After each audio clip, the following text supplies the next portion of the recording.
This is my review of the Regan mask from the Exorcist by Trick or Treat Studios, and I'm also going to show you a nice little nightgown that I found to go with this. I'm going to put this whole thing on so you can see how it looks on a 6'2" man, but before we do that, let's just look at the details. So first, let's look at the mask. The quality of this is amazing. Now, it's not animated, it's hard plastic, and when you first get yours, the only thing I didn't like about this was the wig. So the wig looks like a red hair, like bright red hair.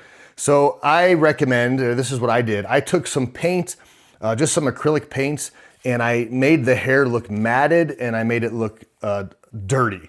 And I think that looks a lot better than the hair that comes with it. You can still see, this is how the whole wig looks when you get it, like that red, like super red, which I didn't really like that. So I put some browns in there and some black just to make it look sweaty and dirty. And the inside of the mask looks like this. Now, this little foam pad is really important. So if it's not comfortable, you can add more. The eye holes are very small. So they're just like pupil, just your pupils see through there. So wearing this like all night long can be tricky. You could pop the eyes out, but I think one of the things that makes this really cool are the eyes. So I wouldn't recommend doing that.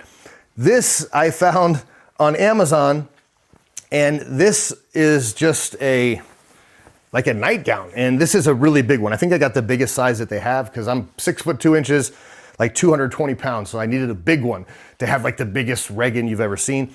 I also took some acrylic paint, mixed up some colors to make it look like vomit. And I put that all down the front of the blouse so that it looks good. So I'm gonna throw this whole thing on and show you how it looks. Now here's just the nightgown, and as you can see, it fits like really well. And the bottom goes all the way down to my ankles. I know you can't see that right now, but it goes down to my ankles. So I can, if I just put some black shoes on or something, you can't tell. It's not gonna ruin anything. I would recommend making your hands, paint your hands so that they match the mask. And let me throw on the mask and show you how this looks while it's on. Now you really have to adjust this. You have to adjust this to get, so your eyes can see through those holes. Just takes a little bit of adjustment. And there you go.